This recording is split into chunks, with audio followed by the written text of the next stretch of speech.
ಎಲ್ಲ pebbles Kannada channel ವೀಕ್ಷಕರಿಗೆ ನಮಸ್ಕಾರಗಳು. ಸೊ ಇಂದಿನ ತರಗತಿಯಲ್ಲಿ ನಾವು ಈ ಶಾಂತಿನಾಯಕ್ ಅವರು ಬರೆದಿರತಕ್ಕಂಥ ಸುಕ್ರಿ ಬೊಮ್ಮನಗೌಡ ಎನ್ನುವಂಥ ಒಂದು ಪಾಠ 8ನೇ ತರಗತಿಯ ದ್ವಿತೀಯ ಪಠ್ಯಪುಸ್ತಕದಲ್ಲಿರ್ತಕ್ಕಂಥದ್ದು 4ನೇ ಪಾಠ ಇದು. ಈ ಸುಕ್ರಿ ಬೊಮ್ಮನಗೌಡ ಅವರ ಜೀವನ ಚರಿತ್ರೆ ಮತ್ತು ಅವರ ಒಂದು ಏನು ಸಾಧನೆ ಮಾಡಿದ್ರೆ ಅದ್ರ ಬಗ್ಗೆ ತಿಳ್ಕೊಳ್ತಕ್ಕಂಥ ಒಂದು ಸಮಯ ಇದು. ಸುಕ್ರಿ ಬೊಮ್ಮಗೌಡ ಅವರು ಮೂಲತಃ ಇವರು ಉತ್ತರ ಕನ್ನಡ ಜಿಲ್ಲೆಯ ಅಂಕೋಲಾ ತಾಲೂಕಿನಿಂದ ಬಂದಿರತಕ್ಕಂಥವ್ರು. ಅಲ್ಲಿ ಇದು ಜಾನಪದ ಒಂದು ನೃತ್ಯ ಅಂತ ಹೇಳಿದ್ರೆ ಜಾನಪದ ಕಲಾವಿದರು ಅಂತ ಹೇಳ್ತೀವಿ. ಅಂದ್ರೆ ಈಗ ಬಾಯಿಂದ ಬಾಯಿಗೆ ಹರಡಿರ್ತಕ್ಕಂಥದ್ದು ಜಾನಪದ ಅಂತ ಹೇಳ್ತೇವೆ ನಾವು. ಸೊ ಇವರು ಕೂಡ ಇವ್ರ ಪೂರ್ವಜರೆಲ್ಲ ಈ ಬೇಸಾಯ ಪದ್ಧತಿಯಿಂದನೇ ಬಂದಿರತಕ್ಕಂಥವ್ರು. ಅವರು ವ್ಯವಸಾಯವನ್ನೇ ಅವಲಂಬನೆಯನ್ನ ಮಾಡಿದ್ರು. ಇವರಲ್ಲಿ ಪ್ರಮುಖವಾಗಿ ಈ ಉತ್ತರ ಕನ್ನಡ ಜಿಲ್ಲೆಯ ಅಂಕೋಲಾ ಈ ತಾಲೂಕುಗಳಲ್ಲಿ ಇವರೆಲ್ಲ ಕಂಡು ಬರ್ತಾರೆ. ಇವ್ರದ್ದು ಈ ಕುಂಬರಿ ಬೇಸಾಯ ಪದ್ಧತಿ ಅಂತ ಹೇಳ್ತಾರೆ. ಇವ್ರ ಪೂರ್ವಜರು ಕುಂಬರಿ ಬೇಸಾಯ ಪದ್ಧತಿಯನ್ನ ಮಾಡ್ತಾ ಇದ್ರು. ಅವಾಗ ಇವರನ್ನು ಕೂಡ ಅವರು ಈ ದಣಿಯ ಕೆಲಸವನ್ನು ಕೊಟ್ಟಾಗ ಆ ಕೆಲಸವನ್ನ ಹೊಲಗಳಿಗೆ ಕೆಲಸ ಮಾಡಕ್ ಹೋದಾಗ ಈ ಮಗಳನ್ನ ಕರ್ಕೊಂಡು ಹೋಗ್ತಾ ಇದ್ರು. ಅಂದ್ರೆ ಹೊಟ್ಟೆಪಾಡಿಗಾಗಿ ಈ ಒಂದು ಬೇಸಾಯ ಪದ್ಧತಿಯನ್ನು ಇವರು ಅಳವಡಿಸ್ಕೊಂಡಿದ್ರು. ಅಲ್ಲಿ ಸುಮಾರು ಒಂದು 100 ವರ್ಷಗಳ ಇತಿಹಾಸ. ಈ 100 ವರ್ಷಗಳ ಹಿಂದೆ ಒಬ್ಬ ದೇವಿ ಮತ್ತೆ ಸುಬ್ಬ ಅಂತ ಇದ್ದ. ಇವರು ದಂಪತಿಗಳಿಗೆ 6 ಜನ ಮಕ್ಕಳು. ಅದ್ರಲ್ಲಿ 1-2 ಹೆಣ್ಣು, 4 ಜನ ಗಂಡು ಮಕ್ಕಳು. ಈ 6 ಜನದಲ್ಲಿ 4ನೇ ಒಳಗೆ ಜನಿಸಿರ್ತಕ್ಕಂಥವಳು ಈ ಸುಕ್ರಿ. ಇವರು 1942ನಲ್ಲಿ 1942ರಲ್ಲಿ ಹುಟ್ಟುತ್ತಾರೆ. ಆಗ ಇವ್ರದ್ದು ಜಾನಪದ ಗಣಿ ಯಾವ ರೀತಿ ಅವರಲ್ಲಿ ಕ್ರಿಯೇಟ್ ಆಯಿತು ಅಂತಂದ್ರೆ, ಮೂಲತಃ ಇವ್ರದ್ದು ಜಾನಪದ ಕುಟುಂಬನೇ. ಅಕ್ಕ ಮತ್ತು ಇವರ ತಾಯಿ ತುಂಬಾ ಚೆನ್ನಾಗಿ ಹಾಡುಗಾರಿಕೆಯನ್ನ ಮಾಡ್ತಾ ಇದ್ರು. ಸೊ ಅದ್ರ ಮೂಲಕ ಇವರು ಕೂಡ ಗಾಯಕರಾಗಿದ್ರು. ಅವರ ಅಪ್ಪ ಈ ಗಮಟೆ ವಾದ್ಯ ಬರುತ್ತಲ್ಲ, ವಾದ್ಯಗಳನ್ನ ಆ ವಾದ್ಯಗಾರಿಕೆಯಲ್ಲಿ ಇವರು ಎಕ್ಸ್ಪರ್ಟ್ ಆಗಿರ್ತಕ್ಕಂಥದ್ದು. ಸೊ ಹಾಗಾಗಿ ಇವರು ಸುಕ್ರಿ ಹಲವಾರು ರೀತಿಯ ವಾದ್ಯಗಳನ್ನು ನುಡಿಸೋದನ್ನ, ಹಾಡುಗಾರಿಕೆಯನ್ನ, ಈ ಏನಾಗಿತ್ತು ಅಂತಂದ್ರೆ ಅವರು ಓದು ಬರಹವನ್ನ ಕಲಿತೇ ಇರ್ಲಿಲ್ಲ. ಆದ್ರೆ ಅದು ಪೂರ್ವಜರಿಂದ ಬಂದಿರತಕ್ಕಂಥ ಒಂದು ಕೊಡುಗೆ ಈ ಜಾನಪದ. ಶಾಲೆಯನ್ನ ಕಲಿತವಳೆಲ್ಲ ಚಿಕ್ಕವಳು ಇರುವಾಗ್ಲೇನೆ ತನ್ನ ಈ ಕೇರಿಯ ಮಕ್ಕಳ ಜೊತೆ ಕೂಡಿ ಹಾಡ್ತಕ್ಕಂಥದ್ದು, ನೃತ್ಯವನ್ನು ಮಾಡ್ತಕ್ಕಂಥದ್ದು. ಆಗ ಈ ಸಗಣಿಯನ್ನ ಆರಿಸ್ತಾರೆ. ಹಳ್ಳಿ ಕಡೆ ಸಗಣಿಯನ್ನ ತಗೊಂಡು ಬಂದು ಒಂದು ಗೋಡೆಗೆ ಮೆತ್ತಿ ಅದನ್ನ ಹಪ್ಪಳದ ತರ ಮಾಡಿ ಅದನ್ನ ಅವರು ಕೂಡು ಅಂತೇಳಿ ಸುಡ್ತಾರೆ. ಆ ತರದ ಒಂದು ಕೆಲಸವನ್ನು ಮಾಡ್ಬೇಕಾದ್ರೆ, ಮತ್ತೆ ಗದ್ದೆಗಳಲ್ಲಿ ಕೆಲಸ ಮಾಡ್ಬೇಕಾದ್ರೆ ಕ್ರೀಡಾಂಗಣವನ್ನಾಗಿ ಅದನ್ನೇ ಗದ್ದೆಯನ್ನ ಬಯಲನ್ನ ಮಾಡಿಕೊಂಡು ಅಲ್ಲೇ ಹಾಡ್ತಕ್ಕಂಥದ್ದು, ಆಟಗಳನ್ನ ಆಡ್ತಕ್ಕಂಥದ್ದು, ಈ ತರದ ಬಯಲಾಟ ಜನಪದ ಗೀತೆಗಳನ್ನ ಹಾಡಿ ಅಲ್ಲಿ ಅವೆಲ್ಲ ತರಬೇತಿ ಶಾಲೆ ಆದವು ಈ ಸುಕ್ರಿ ಬೊಮ್ಮಗೌಡ ಅವ್ರಿಗೆ. ಸೊ ಈಗ ಸುಕ್ರಿ ಹೆಣ್ಮಕ್ಳ ಜೊತೆ ತಾರ್ಲೆ ಕುಣಿತನ ಕಲ್ತ್ಕೊಂಡ್ರಲ್ಲಿ. ಅವ್ರದ್ದೊಂದು ವಿಶೇಷವಾಗಿರ್ತಕ್ಕಂಥ ಒಂದು ನೃತ್ಯ ಅದು ತಾರ್ಲಿ ಕುಣಿತ. ಈ ತಾರ್ಲಿ ಕುಣಿತವನ್ನ ಕಲ್ತ್ಕೊಂಡ್ರು. ಅದನ್ನ ಕಲ್ತು ಅಂದ್ರೆ ಅದಕ್ಕೆ ಅವ್ರನ್ನ ಏನೇನು ಅಭ್ಯಾಸ ಬೇಕು ಅದಕ್ಕೆಲ್ಲ ಅವ್ರು ಮಾಡ್ಕೊಳ್ತಾ ಇದ್ರು ಅಂತ. ಹಾಗೆ ತಮ್ಮ ಸಂಗಡಿಗರ ಜೊತೆ ಅವರ ಹಾಡನ್ನು ಕಲ್ತರು, ನೃತ್ಯವನ್ನು ಕಲ್ತರು. ಈ ರೀತಿಯಾಗಿ ಅವರು ಕೆಲವೊಂದು ಅವರ ಒಂದು ಸಾಂಸ್ಕೃತಿಕವಾಗಿರ್ತಕ್ಕಂಥ ನೃತ್ಯ ಅದೇನಪ್ಪಾ ಅಂದ್ರೆ, ಈಗ ಹುಯ್ಯೋ ಹುಯ್ಯೋ ಮಳೆರಾಯ ಅಂತ, ಈಗ ಚಣ್ಣೆ ಹೊಡೆದೈತೆ. ಸೊ ಈ ತರದ ಒಂದು ಹಾಡನ್ನ ಅವ್ರು ಹಾಡ್ತಾರೆ. ಈ ಮಳೆ ಬರುವಂತ ಸಂದರ್ಭದಲ್ಲಿ ಅವುಗಳನ್ನ ಹಾಡನ್ನ ಹಾಡಿ ಅವರು ನೃತ್ಯವನ್ನ ಮಾಡ್ತಾರೆ. ಅದು ನೋಡೋದಕ್ಕೆ ಒಂದು ಉಲ್ಲಾಸಕರವಾಗಿರ್ತಕ್ಕಂಥದ್ದು.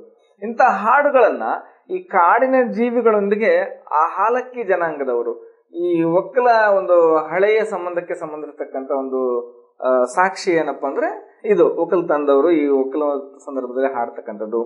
ಹಾಗೇನೆ ಈ ಕಾಡಿನ ಜೀವಿಗಳಿಗೆ ನೀರಿಲ್ಲ ಅಂತಂದ ಸಂದರ್ಭದಲ್ಲಿ ಮಳೆರಾಯನ ಕರಿಬೇಕಾಗಿರುತ್ತೆ. ಸೊ ಅವಾಗ ಅವರು ಮಳೆರಾಯ ಬೇಗ ಬಾ ಅಂತೇಳಿ, ಮಳೆತಾ ಅಂತೇಳಿ ಒಂದು ಹಾಡನ್ನ ಹಾಡ್ತಕ್ಕಂಥದ್ದು. ಈ ರೀತಿ ಹಲವಾರು ಹಾಡುಗಳನ್ನ ಹಾಡೋದ್ರಲ್ಲಿ ಅವರು ಫೇಮಸ್ ಆಗಿದ್ರು. ಆ ತರದ ಒಂದು ಸಾಹಿತ್ಯಗಳು ಇದಾವೆ. ಅವುಗಳನ್ನ ಯಾರು ಬರೆದಿಟ್ಟಿಲ್ಲ. ಮತ್ತೆ ಅವುಗಳನ್ನು ಹೋಗಿ ಯಾರು ಒಂದು ಲೆಕ್ಕವನ್ನು ಮಾಡಿ ಈ ತರ ಬರ್ದಿಟ್ಟಿದ್ದಾರೆ, ಇದು ಇದಾವೆ ಅನ್ನುವಂಥದ್ದನ್ನ ಯಾರು ಅಳತೆ ಮಾಡಿ ಅಥವಾ ಅವುಗಳನ್ನ ಒಂದು ಆಲ್ಬಮ್ ಆಗಿ ಅಥವಾ ಒಂದು ಪುಸ್ತಕದಲ್ಲಿ ಬಿಡುಗಡೆ ಮಾಡ್ಬೇಕನ್ನುವಂಥ ಗೋಜಿಗೆ ಯಾರು ಹೋಗ್ಲಿಲ್ಲ. ಯಾಕಂದ್ರೆ ಅದು ಹಳ್ಳಿ ಜನರು ಅಂತಂದ್ರೆ ಆ ತರ ಒಂದು ಸ್ವಭಾವ ಬಂದ್ಬಿಡುತ್ತೆ. ಅದಾದ್ಮೇಲೆ ಈಗ ಕಾಡಿನ ಈ ಸಸ್ಯ ಸ್ವರೂಪ ಮತ್ತು ಸಸ್ಯ ಜ್ಞಾನ ಯಾವ ರೀತಿ ಬೆಳೀತು ಅಂತಂದ್ರೆ, ಈಗ ಅವರು ಈ ಸುಕ್ರಿ ಆ ಪ್ರಾಣಿ ಪಕ್ಷಿ ಅಲ್ಲಿರ್ತಕ್ಕಂಥದ್ದು ಮುಂತಾದ ಜಲಚರ ಜೀವಿಗಳ ಜೊತೆ ಅವ್ರದ್ದು ಒಡನಾಟ ಇತ್ತು. ಅವರು ವಿವಿಧ ರೀತಿಯಾಗಿರ್ತಕ್ಕಂಥ ಒಂದು ಜ್ಞಾನವನ್ನ, ಆ ನಿಧಿಯೇ ಅವರ ತಲೆಯಲ್ಲಿತ್ತು. ಅಂದ್ರೆ ಅವ್ರು ಓದದೇ ಇರಬಹುದು, ಆದ್ರೆ ಅವ್ರಿಗೆ ಒಂದು ಏನೇನು ಯಾವ್ಯಾವ ಗಿಡಗಳು ಯಾವ್ದಾವ್ದಕ್ಕೆ ಮದ್ದಾಗಿದೆ, ಯಾವ್ಯಾವ್ದು ಪ್ರಾಣಿಗಳಿಗೆ ಹುಷಾರಿಲ್ಲದ ಏನೇನು ಮಾಡಬಹುದು, ಮತ್ತೆ ಗದ್ದೆನ ಉಳುಮೆ ಮಾಡೋದಕ್ಕೆ ಏನೇನು ಬಳಸಬೇಕು, ಅವನ್ನೆಲ್ಲ ತಾಯಿ ಮನೆಯಲ್ಲಿ ಆ ಸದಸ್ಯರು ಆ ಕೃಷಿ ಕೆಲಸವನ್ನು ಮಾಡುವಾಗ ಹಿಂದೆ ಕರ್ಕೊಂಡು ಹೋಗ್ತಾ ಇದ್ರಲ್ಲ, ಅದನ್ನ ಸುಮಾರು ಒಂದು 10 ವರ್ಷಕ್ಕೆ ಇರುವಂತ ಸಂದರ್ಭದಲ್ಲಿನೇ ಅವೆಲ್ಲ ಕಲ್ತ್ಕೊಳ್ತಾ ಇದ್ಲ, ಅದನ್ನ ಕಲ್ತ್ಬಿಟ್ಟಿದ್ಲ ಆಲ್ರೆಡಿ. ಇನ್ನ ಈಗ ಒಂದು ಏನಪ್ಪಾ ಅಂದ್ರೆ ಸೊಂಟಕ್ಕೆ ತಟ್ಟಿದ ಒಂದು ಚಿಕ್ಕ ಒಂದು ಸುಳುಮಟ್ಟಿ ಅಂತ ಇದೆ. ಕೆಲವರು ಅವ್ರನ್ನ ಕರ್ಕೊಂಡು ಹೋದಾಗ ಏನ್ ಅನ್ಸ್ತು ಅಂತಂದ್ರೆ, ಕೆಲವೊಂದು ಸಸ್ಯಗಳ ಹೆಸರನ್ನ ಹೇಳ್ತಾ ಇದ್ಲ, ಅದು ಹಾಡೇನೋ ಅನ್ಕೋಬೇಕು ನೀವು. ಆ ರೀತಿಯಾಗಿರ್ತಕ್ಕಂಥ ಸಸ್ಯಗಳನ್ನ ಪರಿಚಯ ಮಾಡಿಸ್ತಾ ಇದ್ರು. ಹಿಂಗೆ ಏಕನಾಥ, ಅಡ್ಕೋಳ ಈ ಮುಂತಾದ ಸೊಪ್ಪುಗಳ ಜ್ಞಾನವನ್ನ ಪರಿಚಯ ಇತ್ತು ಅವ್ರಿಗೆಲ್ಲ. ಸೊ ಈಗ ಸೌದೆ ತರುವಂತ ಕೆಲಸದಲ್ಲಿ ತಮ್ಮನ್ನು ತಾವು ತೊಡಗಿಸ್ಕೊಳ್ತಾ ಇದ್ರು. ಆ ಟೈಮಲ್ಲಿ ಕೂಡ ಈ ಮರಗಳನ್ನ ಮುಟ್ಟುಗಳು ಮತ್ತೆ ಅವರ ಜ್ಞಾನವನ್ನ ಅದು ಜ್ಞಾನದ ಕಲೆಯೇ ಆಗ್ಬಿಟ್ರು ಅವರು. ಈ ಸುಕ್ರಿಯವರ ಜೊತೆ ಕಾಡಿನಲ್ಲಿ ನಡ್ಕೊಂಡು ಹೋಗ್ಬೇಕಾದ್ರೆ ಒಂದು ಅಪೂರ್ವವಾಗಿರ್ತಕ್ಕಂಥ ಅನುಭವ ಇದು. ಈ ಸಸ್ಯಶಾಸ್ತ್ರ, ಪ್ರಾಣಿಶಾಸ್ತ್ರ, ಔಷಧ ಶಾಸ್ತ್ರ ಎಲ್ಲಾ ರೀತಿಯ ಒಂದು ಜ್ಞಾನ ಅವರಲ್ಲಿತ್ತು ಅಂತ ಹೇಳ್ತೀವಿ ನಾವು.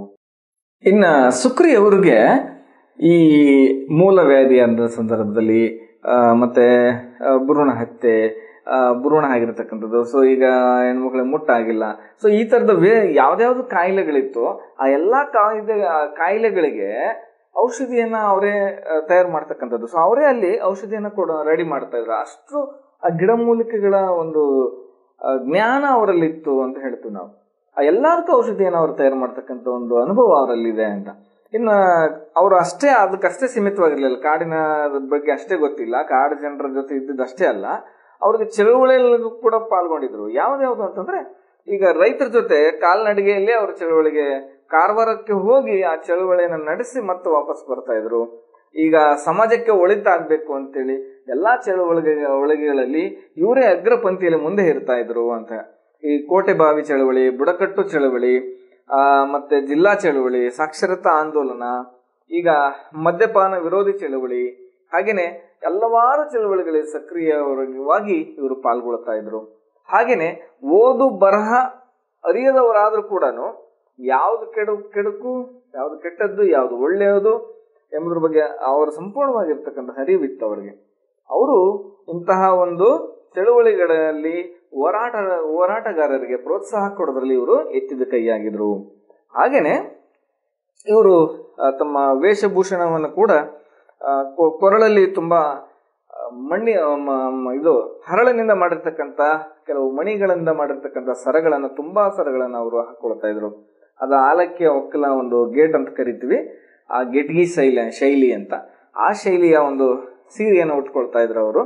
ಅದು ಈ ಚಳವಳಿಕಾರರಿಗೆ ಒಂದು ಆನೆ ಬಲ ಬರ್ತಾ ಇತ್ತು, ಆ ತರದ ಡ್ರೆಸ್ಅಪ್ ಹಾಕೊಂಡು ಅವರು ಚಳವಳಿಯಲ್ಲಿ ಭಾಗವಹಿಸ್ತಕ್ಕಂಥದ್ದು ಅಂತ. ಇನ್ನು ಅವರಿಗೆ ಸನ್ಮಾನ ಮತ್ತು ಪ್ರಶಸ್ತಿಗಳು ಯಾವ ತರ ಬಂದವು ಅನ್ನೋದಾದ್ರೆ, ಈ ನಾಡಿನ ಬಹುದೊಡ್ಡ ಪ್ರಶಸ್ತಿಗಳಾಗಿರ್ತಕ್ಕಂಥ ಈ ಕರ್ನಾಟಕ ಜಾನಪದ ಮತ್ತು ಯಕ್ಷಗಾನ ಅಕಾಡೆಮಿ ಪ್ರಶಸ್ತಿ, ರಾಜ್ಯೋತ್ಸವ ಪ್ರಶಸ್ತಿ, ಜಾನಪದ ಶ್ರೀ ಪ್ರಶಸ್ತಿ, ಮತ್ತೆ ರಾಜ್ಯ ಮಟ್ಟದ ಸಂಘ ಸಂಸ್ಥೆಗಳು, ಹಲವಾರು ಜಿಲ್ಲೆಗಳು, ಸ್ಥಳೀಯ ಸಂಘ ಸಂಸ್ಥೆಗಳು ಎಲ್ಲ ಇವರಿಗೆ ಪ್ರಶಸ್ತಿಯನ್ನು ಕೊಟ್ಟು ಗೌರವಿಸಿದ್ದಾವೆ. ಇದರ ಜೊತೆ ದೊರೆತ ಸನ್ಮಾನಗಳು ಹಲವಾರಾಗಿದ್ದಾವೆ. ಅದರ ಜೊತೆ ಸುಮಾರು ಒಂದು ಅರ್ಧ ಶತಕ, ಒಂದು 50,000 ಅವರು ಸನ್ಮಾನಗಳು ಅವ್ರಿಗೆ ಆಗಿದೆ. ಅದ್ರ ಜೊತೆ ಕನ್ನಡ ನಾಡಿನ ಅತ್ಯುನ್ನತ ನಾಡೋಜ ಪ್ರಶಸ್ತಿ ಕೂಡ ಇವರಿಗೆ ಬಂದಿದೆ. ಈ ನಾಡೋಜ ಪ್ರಶಸ್ತಿ 2007ರಲ್ಲಿ ಇವರಿಗೆ ಬಂತು. ಅದು ಈ ಜಾನಪದಕ್ಕೆ ಸಿಕ್ಕಂತ ಒಂದು ಗರಿ ಅಂತಾನೆ ಹೇಳಲಿಕ್ಕೆ ಬಯಸ್ತೇವೆ. ಇನ್ನು ನಾಡಿನ ಪತ್ರಿಕೆಗಳಂತೂ ಇವ್ರ ಬಗ್ಗೆ ಹೇಳಿದೆ, ಅವರ ಒಂದು ಸಾಧನೆಯನ್ನ ಪುಟಗಟ್ಟಲೆ ಒಂದು ಪ್ರಿಂಟ್ ಅನ್ನ ಮಾಡಿದ್ರು. ಈ ಸುಕ್ರಿ ಬೊಮ್ಮ ಅವರ ಬೆಟ್ಟದ ಸೆರಗಿನ ಒಂದು ನಾಡಿನಲ್ಲಿ ಅಲ್ಲಿ ವಾಸವಾಗಿದ್ದಾರೆ. ಬಾಲ್ಯದಿಂದಲೂ ಅವರಿಗೆ ಒಂದು ಕಾಡಿನೊಂದಿಗೆ ಇರತಕ್ಕಂಥ ಒಂದು ಅನುಭವ, ಒಂದು ಸಂಬಂಧ ಅದು ನಿರಂತರವಾಗಿ ಬೆಳೀತಾ ಬಂದಿದೆ. ಪೂರ್ವದಲ್ಲಿ ಇವರು ಬೆಳಗಾಗುವ ಹಲವಾರು ತಾಸು ಮುನ್ನವೇ ಇವರು ತಮ್ಮ ಜೊತೆಗಾರರ ಜೊತೆ ಕಾಡಿಗೆ ಹೋಗಿ ಅಲ್ಲಿ ತಿರುಗಿ ಬರುವುದು ಒಂದು ಅಭ್ಯಾಸ ಆಗಿತ್ತು. ಇನ್ನು ಈ ಬಿತ್ತನೆ ಸಂದರ್ಭದಲ್ಲಿ ಕಾಡಿನಲ್ಲಿಯೇ ಅಲ್ಲಿ ಸಂಜೆಯನ್ನು ಕಳೀತಾ ಇದ್ರು. ಹೀಗೆ ಆ ಪೂರ್ವಜರ ಕಾಡಿನಲ್ಲಿ ನೆಲೆಸಿ ಹೋಗಿರತಕ್ಕಂಥ ಒಂದು ಅನುಭವವನ್ನ ಕರಗತವನ್ನ ಮಾಡಿಕೊಂಡು ಇವರು ಕೂಡ ಅದರೇ ಜೀವನವನ್ನ ಮಾಡಿಸ್ತಾ ಬಂದಿದ್ದಾರೆ. ಇನ್ನು ಇವರ ಒಂದು ವಿಶೇಷ ಗುಣ ಅಂತ ಹೇಳ್ಬೋದು, ಅದು ಯಾವುದನ್ನು ಅವರು ಅವ್ರ ಸಂಸ್ಕೃತಿಯಿಂದ ಬಿಟ್ಟುಕೊಟ್ಟಿಲ್ಲ, ಅದನ್ನಿನ್ನ ಉಳಿಸ್ಕೊಂಡು ಬೆಳೆಸ್ಕೊಂಡು ಬಂದಿದ್ದಾರೆ ಅನ್ನುವಂಥದ್ದನ್ನ ಈ ಶಾಂತಿ ನಾಯಕ್ ಅವರು ಬರೆದಿಟ್ಟಿದ್ದಾರೆ. ಇದನ್ನ ಈ ಪಠದ ನೀತಿ ಏನಪ್ಪಾ, ಪಾಠದ ನೀತಿ ಮಕ್ಕಳಿಗೆ ನಮ್ಮ ಇಂದಿನ ಸಂಸ್ಕೃತಿಯನ್ನ ನಾವು ಹೇಳ್ಕೊಡ್ಬೇಕು. ಸೊ ಆ ಸಂಸ್ಕೃತಿಯನ್ನ ಬಿಟ್ಟು ನಡೆಯತಕ್ಕಂಥದ್ದನ್ನ ಅದನ್ನ ಉಳಿಸಿ ಬೆಳೆಸ್ತಾ ಹೋಗ್ಬೇಕು ಅಂತೇಳಿ ಮುಂದಿನ ಜನರೇಷನ್ಗೆ ನಾವು ಅದನ್ನ ಉಳಿಸಿ ಹೋಗ್ಬೇಕು. ಅವುಗಳನ್ನೆಲ್ಲ ಮತ್ತೆ ಈ ಗಿಡಮೂಲಿಕೆಗಳನ್ನ, ಆಯುರ್ವೇದಿಕ್ ಔಷಧಿಗಳನ್ನ ಇದ್ವಲ್ಲ, ಆ ಗಿಡಮೂಲಿಕೆಗಳನ್ನ ಬಳಸೋದ್ರಿಂದ ಇಂಗ್ಲಿಷ್ ಮೆಡಿಸಿನ್ ಅನ್ನ ಕಡಿಮೆ ಮಾಡಿ ಗಿಡಮೂಲಿಕೆಗಳನ್ನು ತೆಗೆದುಕೊಳ್ಳೋದ್ರಿಂದ ದೇಹ ಅತ್ಯಂತ ಉತ್ತಮವಾಗಿ ಇರಲಿಕ್ಕೆ ಸಹಾಯ ಆಗ್ತದೆ ಅಂತ ಹೇಳ್ತಾ ಈ ಒಂದು ಸುಕ್ರಿ ಬೊಮ್ಮ ಗೌಡ ಅವರ ಬಗ್ಗೆ ಒಂದೆರಡು ಮಾತುಗಳನ್ನ ಮುಗಿಸ್ತಾ ಇದ್ದೇನೆ.